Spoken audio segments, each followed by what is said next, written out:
get it for you, then you could just call us at the office. I can give you the address to Prometheus. You could write for him. Okay. Okay? Thank you. Okay, thank you. Bye-bye. 278-5555, 278-5555. It's about 16 minutes till 4 o'clock. Still plenty of time for your questions and comments, and we go to Phoenix with Henry. Hi, Henry. How you doing, Jim? Pretty good. How are you? Good. I've been very interested in your organization for a while, and what I wanted to do is get on your mailing list for your newsletter. Okay. And I had another question. From what I understand, the Constitution was written by a group of men. I'm not sure. I believe they were deists. Yeah. Is deism sort of the beginning roots of theistic evolution?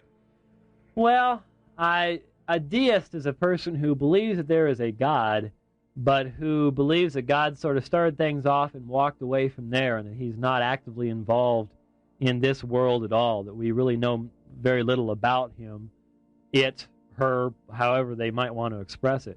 And it's true that many of the founding fathers were deists, that they were not Christians in the sense that we understand that term. Now, obviously, it's hard to say that that's the fountainhead of theistic evolution, because the evolutionary theory was not even discussed at that point in time. And so the connection obviously would be more in a humanistic realm than it would be in anything else. I see. Now let me mention to you and to anyone else who would be listening, if you would like to receive the Dividing Line, which is our newsletter. It goes out on a quarterly basis. I have been slaving over it this past week. I have been staring at a little orange screen on the computer at work for hours every day, and I'm rather happy with the result, to be perfectly honest with you. If you'd like to receive the Dividing Line, you can get your name on the mailing list real easy. All you got to do is tell us you want to get it. There's no charge.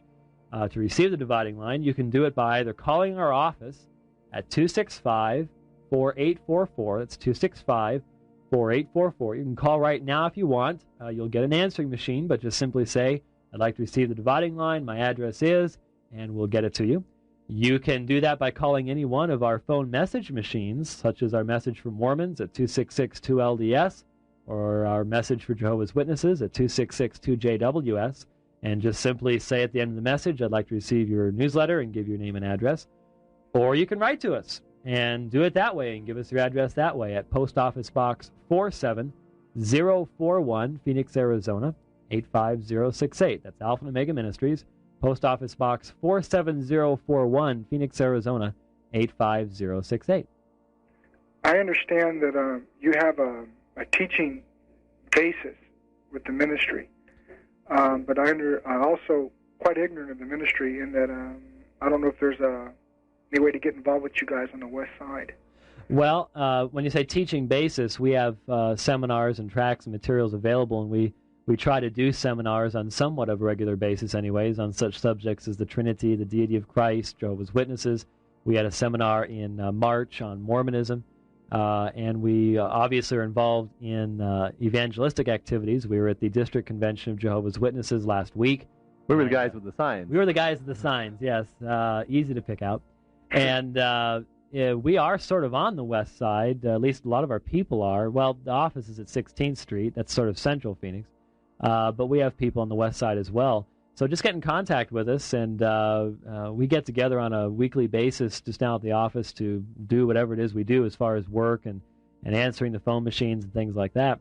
And we'd be more than happy if you just drop by and say hi. Okay, thank you. One other question. Okay. You mentioned a book about molecular biology.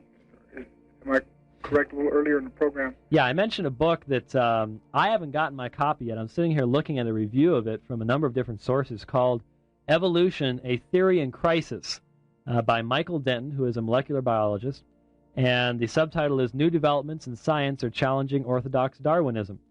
And it's fully documented, 368 pages, 9-page subject and proper name index.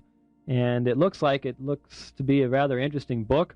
And I don't know where it's available right now. This happens to be through a book club that I'm a member of, the Conservative Book Club, but it should be available in bookstores, I would imagine, fairly soon. I see. In Christian bookstores? I don't know. I doubt it.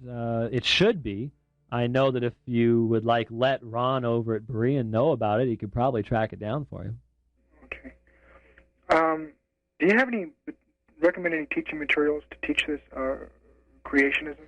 Well, no, I don't, other than the Institute for Creation Research over in California. They, for example, have published a junior high level textbook in biology that I happen to have. I got a number of years ago that presents the data from a creationist viewpoint.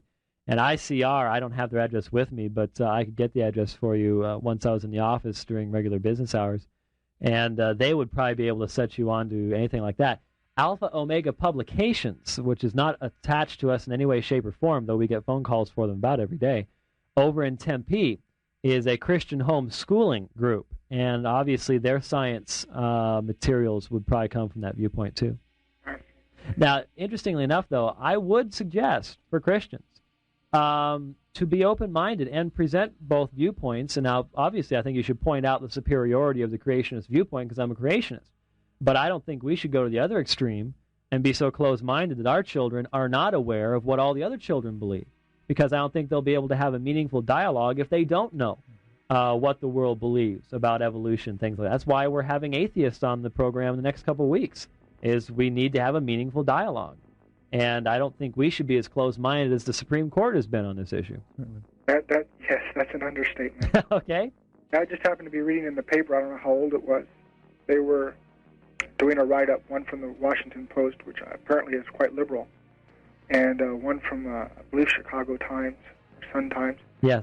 And it was amazing, the two viewpoints that they came at, and they really didn't attack the whole issue, at least as far as I understand creationism. And another thing that I think that we need to do as Christians when we present this particular model, as we call it, is to be a little bit more, because they already believe that it's a religious idea, even though it stems from that, immediate or beginnings. But we have to also show that there's quite a bit of evidence that really can fit inside the creation model. Oh, yes, definitely. It's really amazing how much material that we have in science and PBS twists everything that we get to that particular slant. Yes. As soon as you say that you're a Christian, that you believe in creation science, which is different than what is the difference between creationism and creation?